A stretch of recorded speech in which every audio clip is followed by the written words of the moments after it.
All right, well, we're backing it up as always. Corey Winkoff here, your host. I'm joined by my boys Mikey Salippo and John Oderna representing Italia. How you I like doing? that, Mike. Hey, Don. I blew it. So, Coach Vaughn, I'm sorry, but I blew it. He humbled me in the opportunity of being able to coach with him, and then before COVID canceled life. I didn't think I would have the time for it, but clearly have the time. So I blew it, Coach. I apologize for bailing on you and Italia lacrosse. But you're with I me. was going to say, can I make my pitch that I'm dying to be on the Italia lacrosse coaching staff? I've been talking about it literally for years. I know a guy. I know a guy. I can give him a call for you. Does he need help coaching defense? I think he's a little upset at me. Vaughn is a defensive guy, actually, so he's probably going to send you back to your Stevens days when you were running the umbrella. That's fine. And we were shutting you down in Bomber Blue. Sure. So I have to get that game on for the people. Does he need a morale coordinator? Because I'm happy to be the leader of morale. I don't need to coach the defense. Well, probably. All right. We all need the morale coordinator, actually, especially me. Yep. Jeez. Oh, I know. Core, how's the second? How's the child? You look like you're getting a ton of sleep. Yeah, I look great. I've been wearing the same clothes for about 4 days now. You can't tell because you can see only like a third of my body at this point, but it's good. You're getting through it. There's ups and downs, but it's a short period. You gotta look at the big picture, boys. Good. I'm going to be honest, Mike. Anytime you ask a question and the person leads in with, I look great, they're just telling themselves stuff to really feel good. That's part of morale, John. You should know that better than anyone. Yep. That's part of building good morale. True. So, self-talk, positive. Corey, Yes. Corey, tell the people what we're diving into for today. So this is good. I'm excited about today. Similar, like rivalry week in college sports gets me fired up. I'm a big college basketball guy. Well, instead of rivalry week, we're doing an episode dedicated to rivalries, specifically one lacrosse rivalry in college lacrosse. So we're going to center our episode around that. So when we enter the film room, we're going to be breaking down an awesome game between Towson and Maryland, which goes back and is a great Maryland lacrosse rivalry, which is really cool. We got some great stuff from Coach Oderna and the Jays. Showcasing a drill that, I know you got a lot of energy going on in that drill, right, Jo? Is that a big factor of what kind of happens there? Big time, big energy, compete and battle on each other a little bit. Yeah, that's good stuff. And then, and then OT outside the lines, right? We're going to just be talking about, what makes rivalries so interesting in college sports. And we're going to be talking about which rivalries transcend from sport to sport and which ones are kind of lacrosse centric, kind of like the one we're breaking down today, which is Maryland versus Towson. So that's pretty much it, boys. But it's gonna be a good one. I'm excited. No guests today. You just got the big three. You're not getting anyone else unless someone pops in randomly, which would be kind of funny. Which could happen. We didn't know if it could happen. Yeah, it could happen. But I don't want it to happen. That was part of the morale boosters, people. I wanted to get back to the original three.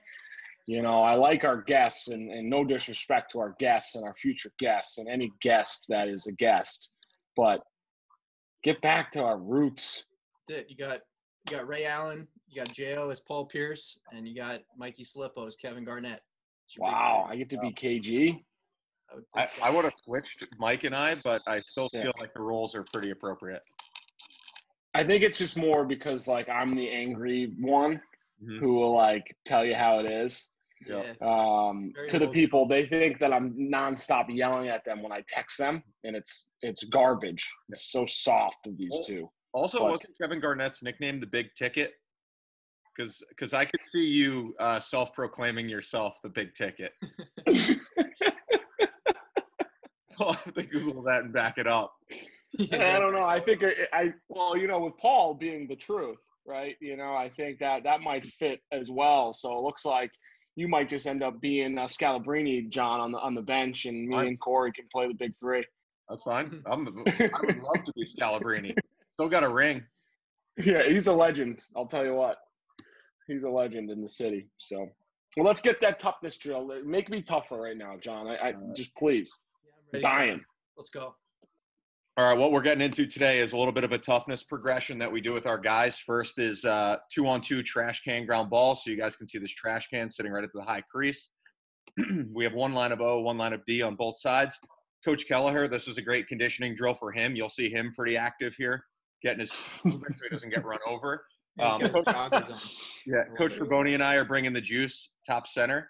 And basically the way the drill is going to work is Coach K is going to fire a ball off, and it's live. And we are trying to create some collisions here and have some guys get their nose dirty. Now, in this drill, our offensive guys, if they pick it up, they're trying to score. Our D guys, they've got to clear it beyond the box. And this then turns into a riding drill if our D guys get it. So here, quick, shot goal, nice release. That's Luke Hansen. Mike, you went to college with his older brother, right? Ooh, Yeah, he was a freshman when I was a senior. Or no, I played actually. This is a good side story. I played club lacrosse when I came back to coaching Ithaca. I was playing with the club guys. Pretty epic. Talked a lot of KG smack. You know what I'm saying? All right, another one. This is one of our D mids picking it up, and now he's got to clear it to the midfield line, and these guys are trying to pursue and roll him back, which I think is kind of interesting. You'll see some that are really good and some that are less good. It's nice that you let them finish the drill. And then you start the next guys regardless of what happens. Yeah. Cool. Again, we want to get our guys like getting their nose dirty, go get this ball, especially our D mids. Man, if you can get your D mids to come out of these piles with ground balls in games, that's huge. Yeah. And you're trying to teach your guys get to the outside and avoid the pressure. There's like 50 things that we do in this drill that I love. Can I ask Ryan Syosset product right there, kamikazeing to the net. Love it. Love it. Go ahead, Mike. Can I ask what kind of trash can that is? Is that a Rubbermaid? Oh, it's a Rubbermaid. Yeah, it's a Rubbermaid. Okay. There's a little gift. Right. And I tell our D guys, one thing I love is we're trying to get zero chance ground balls. So here, our guy has a little bit of a lead on us. This is Rob Johnson from Bayport. I want him bringing the absolute hate if he's at a disadvantage here, and he does. You get bonus points if you get shin. Wow. Oh, then we get the jeeb, and then we got to still clear it and get out of there. Is there a trash bag still in that trash can, too? There is a trash bag. Oh, we pulled it right from between the benches. Wow. Extra points if we can get a little body contact, some people falling. So if that trash can is full, do the losers have to put the trash back in the trash can after you flip it back over? We've actually done it when it's full and had the trash can the other way, and it's pretty funny. If there's like a collision that hits the trash can, it blows all the trash everywhere. And you just got to deal with that as it comes. It's part of the grid of the drill. Yeah, very Manhattan of you. Oh, this is the Bronx, all right. This is in Omaha, let's just say. Yeah, this is not Omaha. Got to protect the front of our net here. I like the deception from Coach Kelleher. Oh, yeah. Yeah. He's got nice form. Couple lookaways. It's good. All right, so building off of that, before we obviously had a 2-on-2 ground ball, now it's a 3-on-2 for the defense.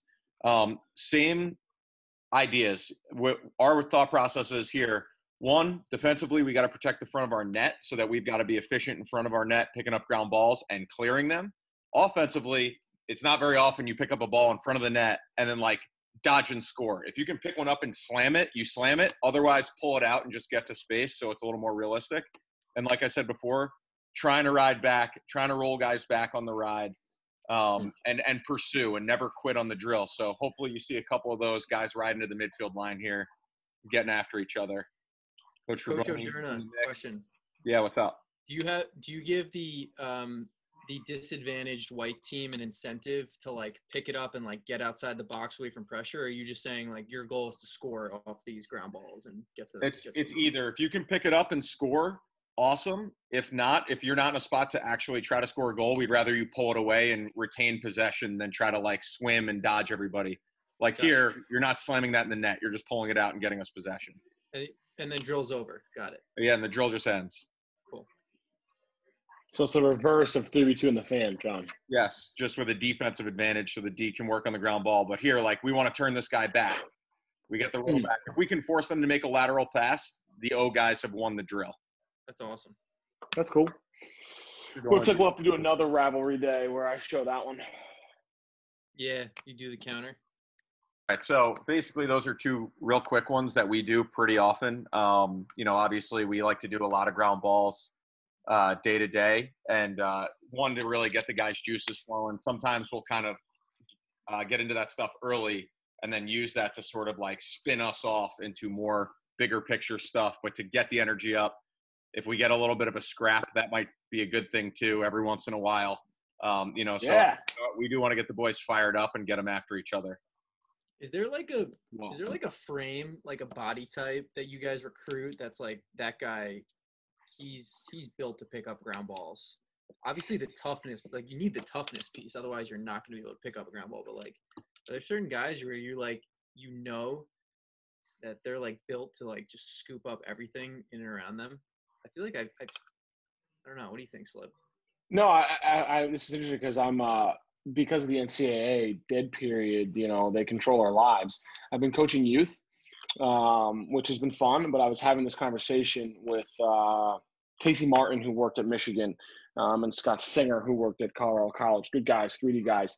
And we were doing a ground ball drill, and they were like, I don't know how much better you can actually get at ground balls.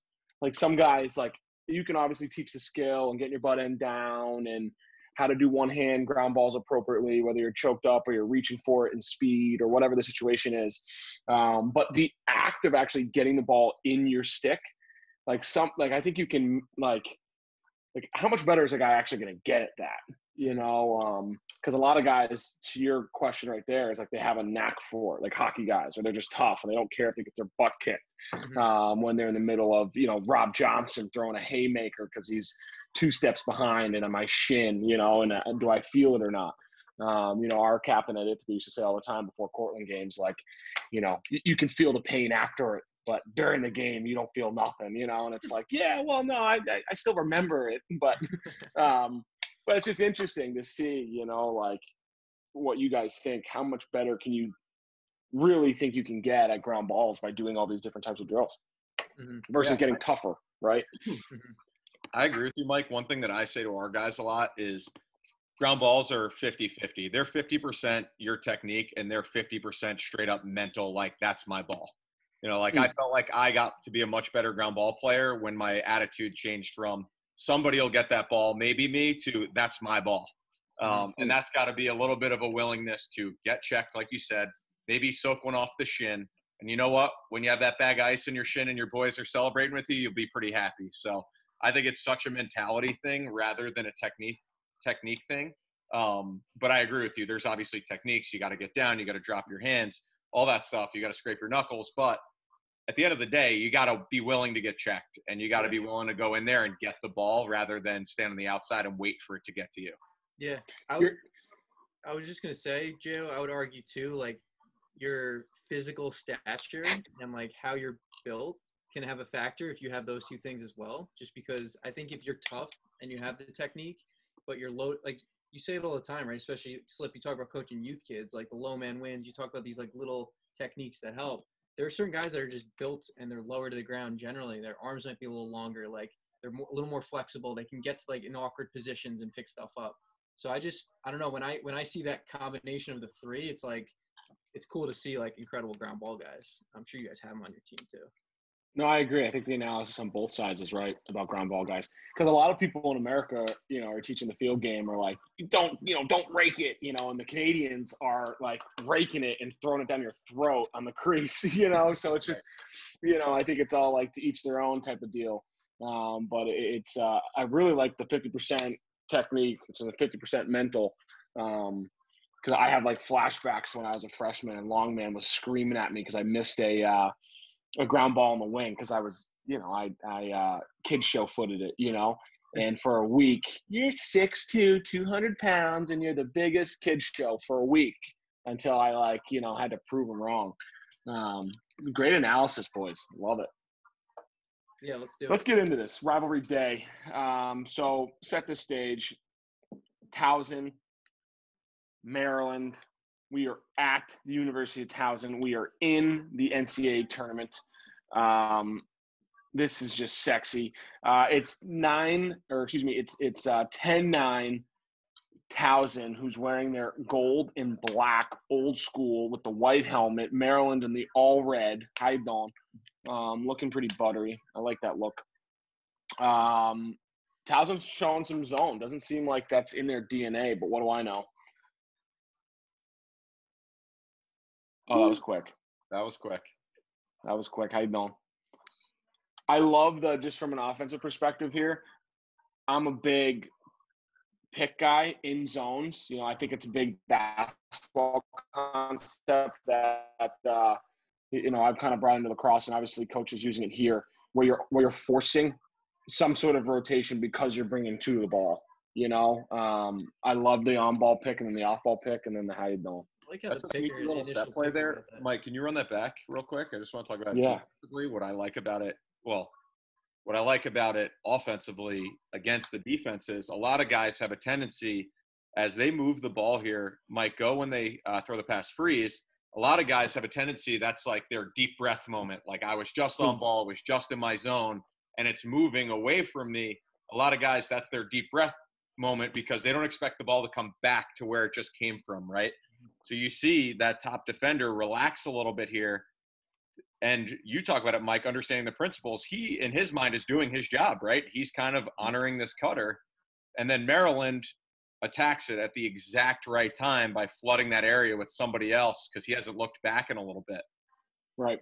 I like that. You're using the defense's concepts against them with a play like that. Defenses have rules. Just find ways to manipulate them. So we're out of a timeout here. Coach Nad saving a possession off the face-off to not be watched.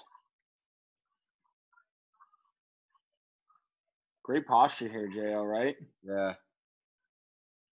Mikey, what's your thought process on attackman clearing through in front of the cage versus behind the cage? Like why would you do it in front versus behind? What do you do there? Yeah, I think it's depending on your scheme, and I was actually gonna bring up the point how Maryland is actually sharing these three guys here, and they actually screw it up. Watch, he tries to pass this defender off while this guy's hot, and they end up sending two to the ball at X here. I mean, he's completely lost. They don't communicate to him. But a lot of teams do this against this high set. When you have a high 3-3 that looks like they're playing 3-3, we do the 4-2 at BU. A lot of schools use that.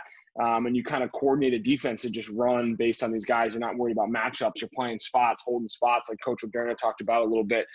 For me, it depends on your read. If I'm playing this here, I like the stretch on the backside because now this defender is going to have to either navigate helping the ball on the front side and then navigate the crease in the goal to play me on the backside.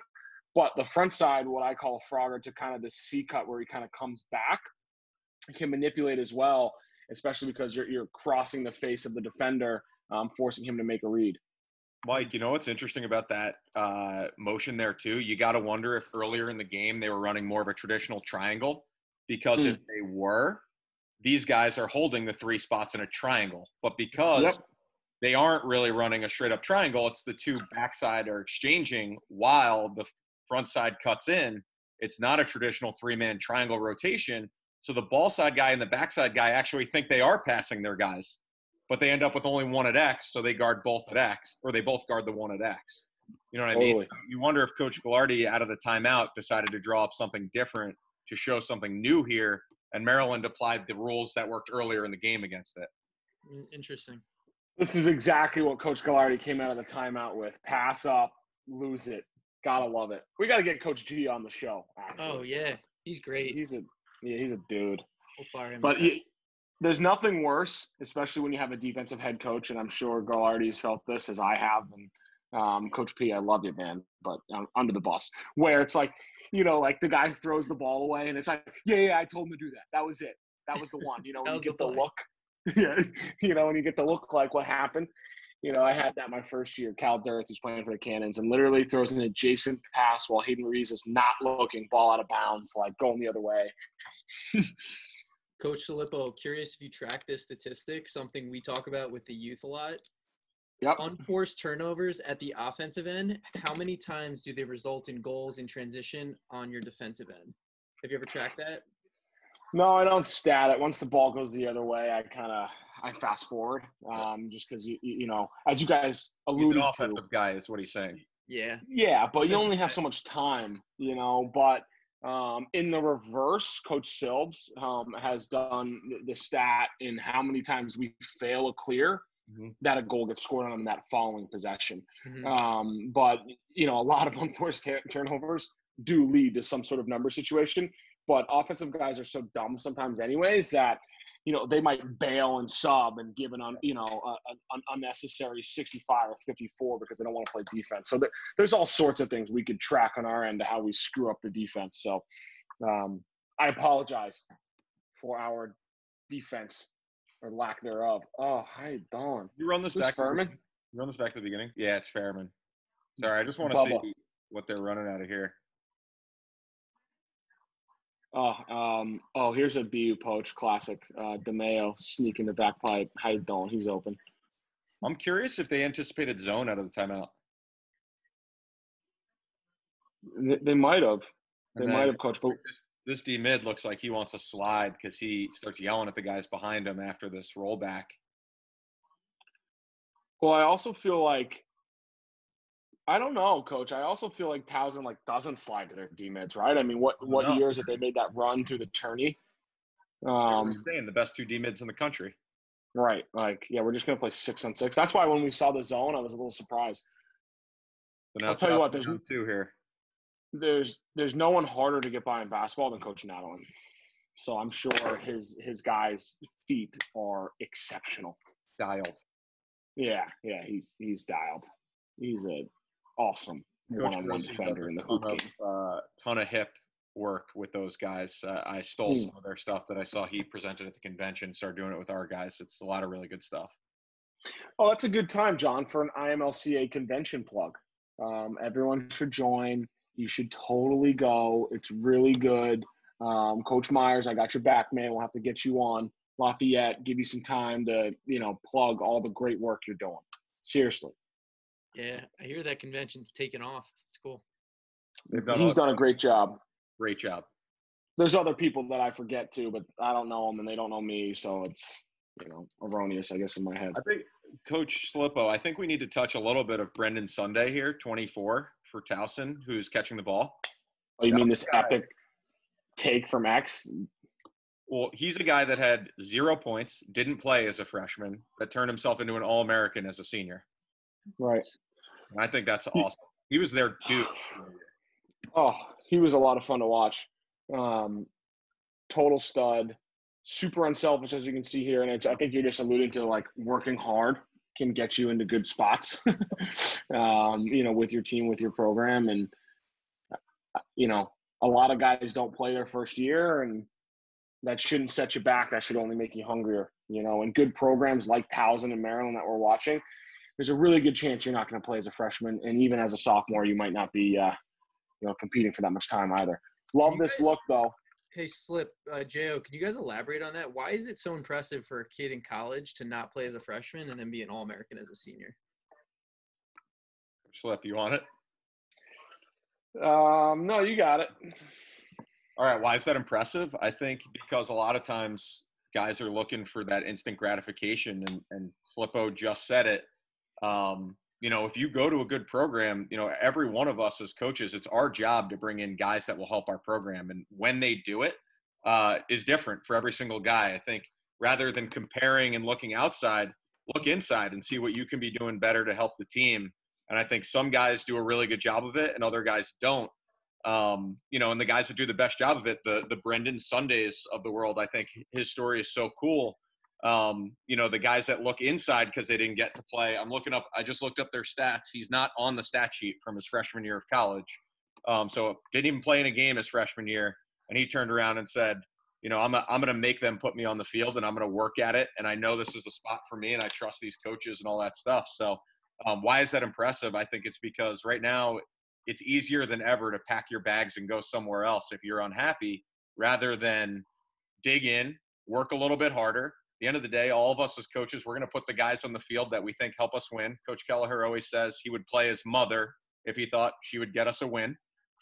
There's no biases. Just do what you need to do on your end, and you'll find yourself out there. But don't get discouraged just because you aren't out there to start. Every single guy your coach recruited was brought there to help the team win. You're not the only one. Everybody was brought in to do that job. No, I think that was well put, John. I think too, it's, it speaks to the culture of Towson. You're recruiting the right guys, the guys who are going to put in the extra work and know that they're getting better every day as a freshman and even as a sophomore on the scout team, getting their butts kicked, being whoever the best player is, and continuing to develop your game, and not being dissatisfied with the fact that you're not in the field, and understanding that there is a future for you, and time is growth. And, you're going to have to put in that work and make some sacrifices. But as John alluded to at the beginning, you can always transfer, in this self-gratifying world. So, yeah, how you doing?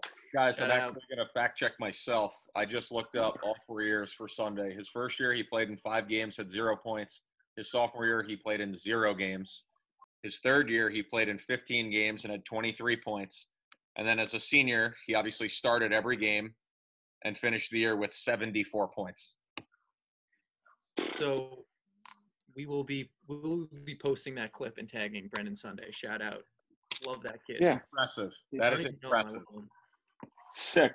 And this is just a great read, really simple read. You get too much of a hedge from the adjacent, and great stretch here. We actually stole the drill from Coach Gallardi, actually from a Towson transfer. Phil Wise brought this to us.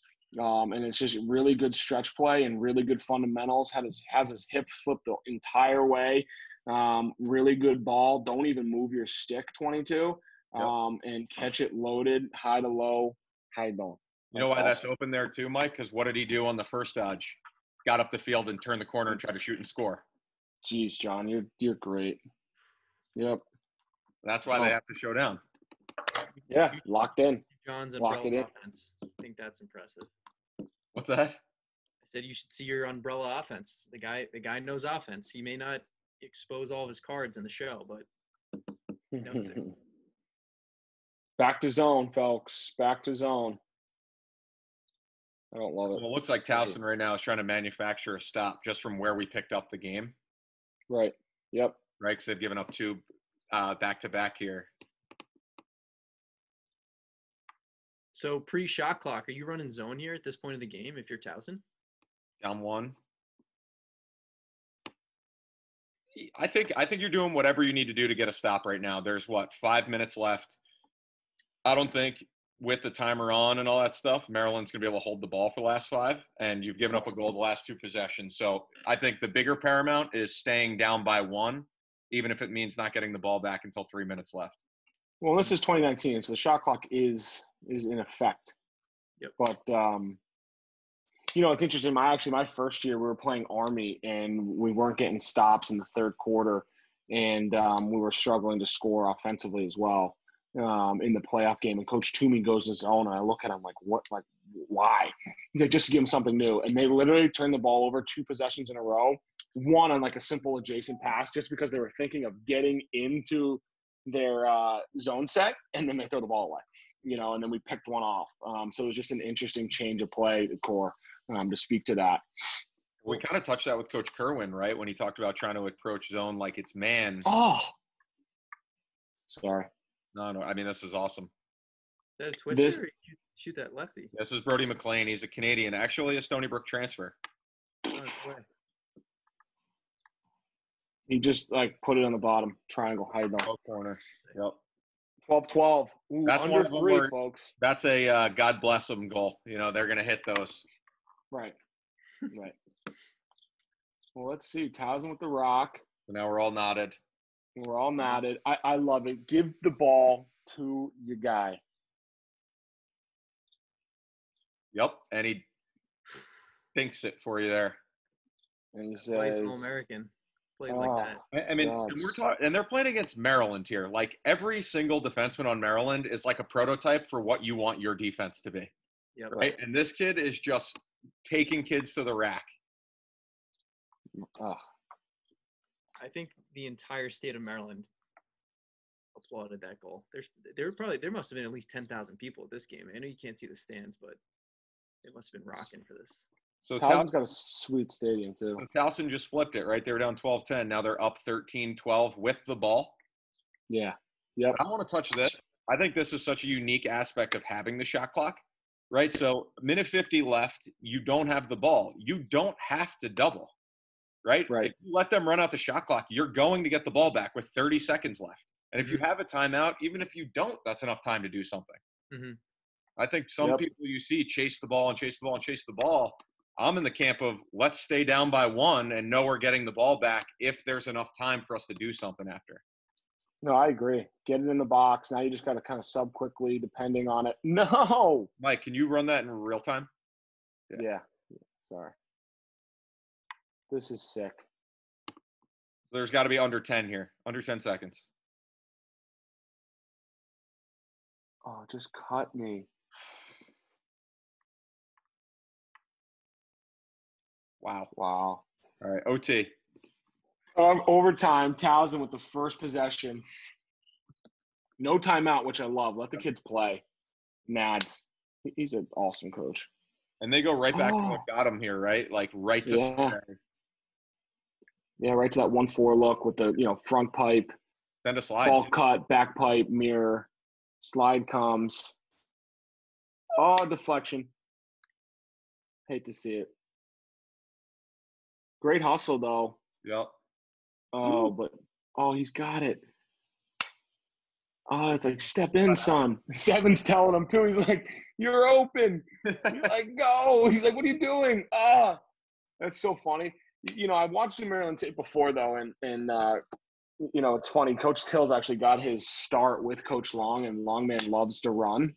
And it's interesting to see how slow they play at times and how 6-on-6 driven they are. They remind me of like Alabama football. Like, we're just going to control the pace of play. You just have to stop us, right? We have great players. But it's interesting that he gets his coaching start with a man who loves to run. House into the zone here, by the way. Yeah. Back into it. Maryland with a little 1-4. Here's that pick play again. Yep. Skip me. I like that action. I agree with you, Mike. I think that controls the shape of the zone right away, depending on how aggressive that guy is. You highlight the guy adjacent who's like being really aggressive that creates the skip lane. No, sorry, the guy behind it. So in the back. Yep. Yeah. So right, you're immediately putting that guy on blast to make a read here. Because if he chases it, skip lane is raging. And if he's passive, you throw ahead, and now it's a step into him game. You're playing 3-on-2 from the side over there. So that's why I agree with you, Mike. I think where picks can be really effective is top center or even on the wings to some extent. Oh, man. Side's open. Crease is naked. Naked. Helps in. They rotate over. Oh. God, that's all she wrote, folks. Really good movement by their inside player here. Backs out. Oh, actually, it's more than just like great ball. Don't move it. Yeah.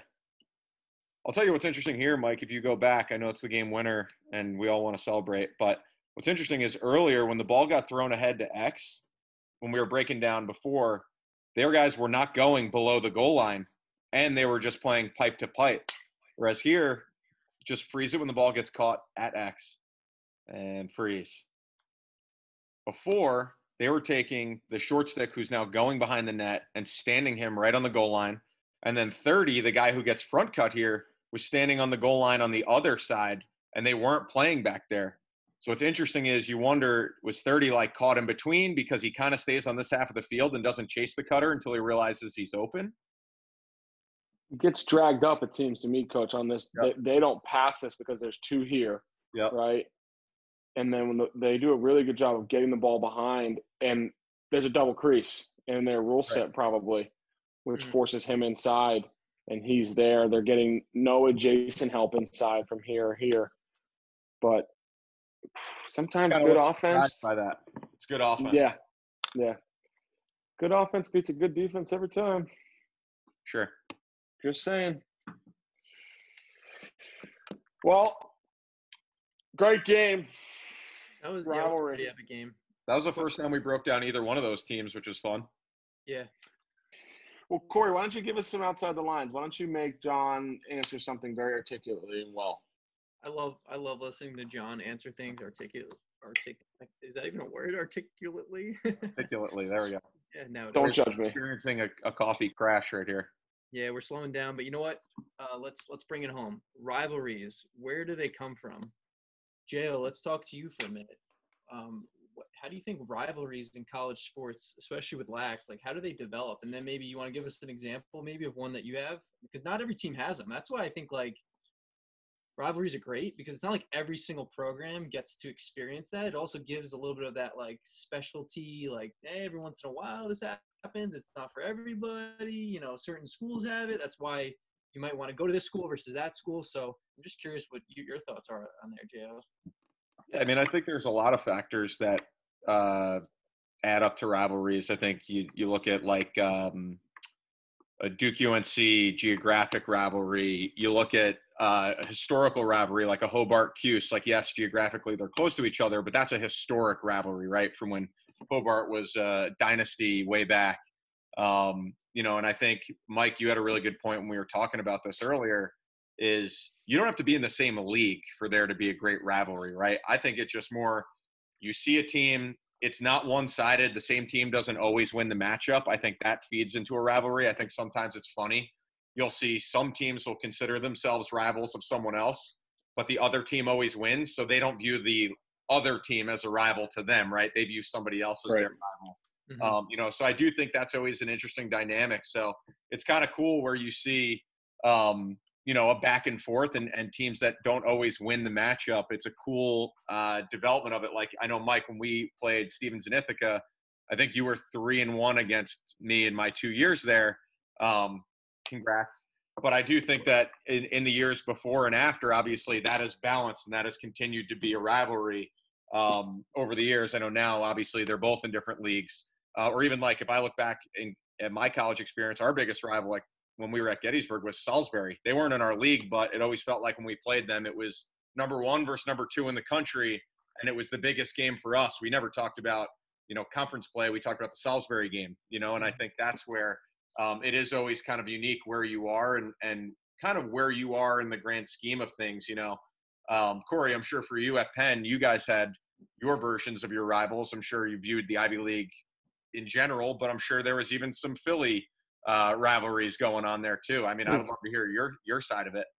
Mm-hmm. Yeah, I mean, from playing days, like Villanova was always a big one. You know, early season, you know, those guys came to campus a lot of times to hang out at night. So you see those guys there, and you know, same thing with the other just random kids from campus. So it was always interesting. A lot of times too, like you know, you might have a school maybe from like let's say Nova's better than a UPenn, right? Athletically, from a lacrosse perspective. So maybe you got some kids that played for Penn that got passed up by Nova, or maybe on the flip side, you have kids that go to Nova who wanted to go to Penn but couldn't get in because their grades weren't good enough. So you have all these like little intricacies of like why kids develop that hate for maybe that team that you're playing, which I always thought was kind of cool. There's always that proximity thing.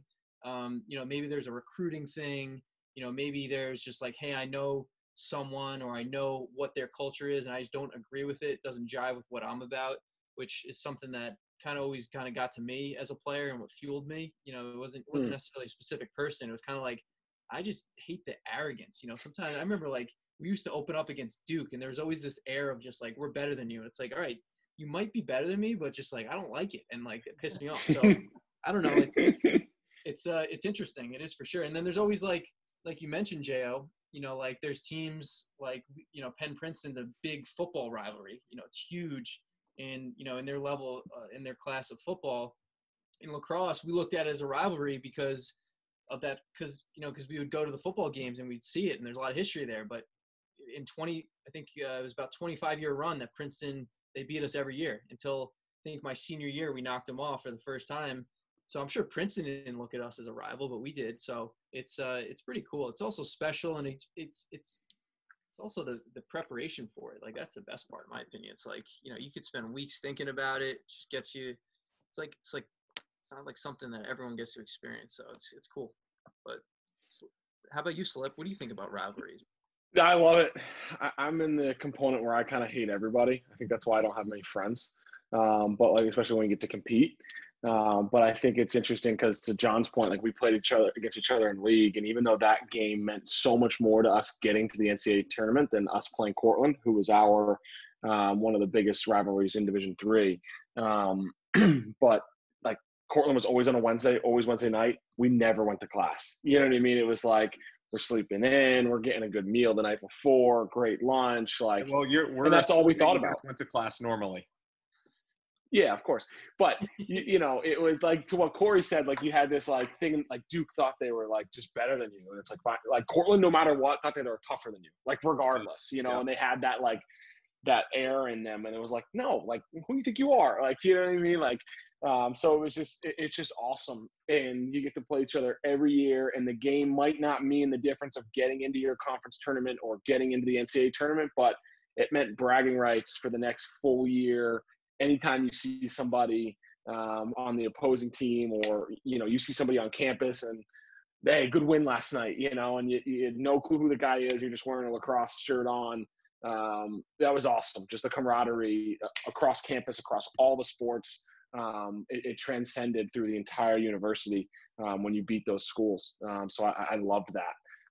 Mike, one thing I loved about coaching in the NESCAC is it felt like every game was a rivalry game. Oh, You know, like I think we played each other both years there too, right? Yeah, we beat you both times. What's that? Yeah, we beat you both times. No, you didn't. We beat you. I know. I have no clue. I just like to throw that at you. I have no idea. I still have flashbacks from the game you won of you screaming value at your offense. That was a young Mike Slippo. But the Casey's Donalfo, who's coming, who we had on, actually, you know, we spoke to how it's the SEC of Division III lacrosse, right? With similar athletes, of course. But just you have to strap it on tight every game, because the top team in the you know, the 10th or 11th team, I think there's 11 teams in the league. I'm not sure. You know, it's like they can beat you at any point, you know, of the season, regardless of what your record is, regardless of how talented you are on paper. You know, you got to be ready for it. So that was such, to your point, like everyone was a rival, because every game was so important, because anyone could beat you no matter what. That's kind of how I feel now. Like coaching at Manhattan in the MAC, like I would have a hard time identifying like who our rival is. To me, anybody any week is our rival, because they're all so good and all so well coached. So like, not that that's lost its luster. I'd almost argue that it's like every game is a normal game on steroids mentally, because you're trying to approach it like it's the Super Bowl every week. So, you know, I don't know what that is to it. And, you know, hopefully there are some people out there that view us as rivals too, but you know, to me, they're all such big games. But that's what makes some of the older rivalries, the classic rivalries, cool. The Cuse Hobart, you know, the Hobart guys get up for that game. You know, the Ithaca, the Cortica, like I think that's awesome. You know, Penn, I don't know who your guys' rivals are, Corey, but I don't know. Yeah, who cares? Yeah, it doesn't matter. Ivy. No, I think you're right though. Like, you know, the importance of getting wins and getting into your conference tournament makes every game so uber important. And we have so much time at the Division I level, game to game. So then you just like overthink it and, you know, try and plug even more and find extra motivators or whatever it might be. And, you know, I don't know how you felt going from Stevens to Manhattan. Winning a Division I game is exhausting and is extremely hard. Because how prepared guys are, because how the talent is so close, regardless if it's Manhattan to BU or BU to Duke or Penn to Duke or Penn to Manhattan, doesn't matter. Everybody's got dudes. Jo and Slip, do you find that because the I guess the parity you'd say, or like the level of talent is so level at Division I, that it's very easy to maybe overanalyze things? And you know, I guess on the flip side, it's like, how do you kind of control that and say, hey, how do we double down on what's most important to our program so that way we do get those wins? How do you guys kind of find that balance? We're a big offensively, sorry, John, just big offensively. How I coach it is, it's like, let's focus on ourselves. At the end of the day, offensively, we're only as good as we are, you know, at passing and catching, at dodging fast and hitting our spots. The defense is going to do what they do to us no matter what. They're going to prepare for us the way that they prepare for us. So as long as we're prepared for the different things that could be thrown at us, but we are at our best mind state, physically, mentally, emotionally, the whole thing going into the games, doesn't matter, because it matters on how we perform, and we just focus on ourselves to try and combat that as much as we can, so that I don't overcook it. Yeah, I think that's to Mike's point. I don't want to beat it into the ground, but I think it's so easy to overanalyze and want to, I can watch film of a team at the beginning of the week and be like, just brain dump and come up with a huge list of things that I think work against this team. But then I have to back my way into like, okay, what will work for us against this team?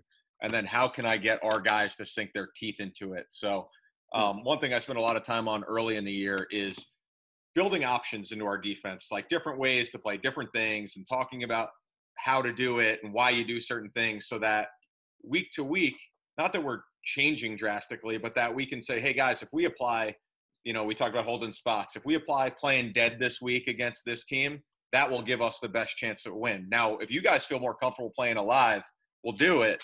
But here's why I think this might be a better option this week. Or here's why I think this fits what we do best. I don't think you can invent a defense once a week because what happens is if you try to invent a defense, and I learned this early on in my time at Manhattan when we were just trying to do anything to be competitive, you spend a whole week on it, and then you're like, all right, guys, that was pretty good, but this week we're not doing that. That's out. We're going to do something totally new. It makes it very hard to improve as the year goes on. So to Coach Lippo's point, you got to stay true to who you are so that you're better at that stuff later in the year. And at the end of the day, lacrosse is lacrosse. Yes, different people have different offenses and different schemes. You need to be better at certain skills because they will apply over and over and over as the year goes on. It's not random stuff you're doing week to week. So I do, to long answer to your question or short answer to your question, it's very easy to overanalyze. I think part of it is the talent level, and the bigger part of it at our level is the amount of time you have. It's a simple game. Keep it simple. Cool. Well, you heard it. That's our episode on rivalries. Love to hear some other great rivalries in the lacrosse world that are out there, because we'll break them down. We might enter the film room again with another rivalry. Who knows? I think you should let us know. Comment below. You can do that right on YouTube. We're on Instagram. We're on Twitter. Right below. Back it up. And we'll be seeing you guys again.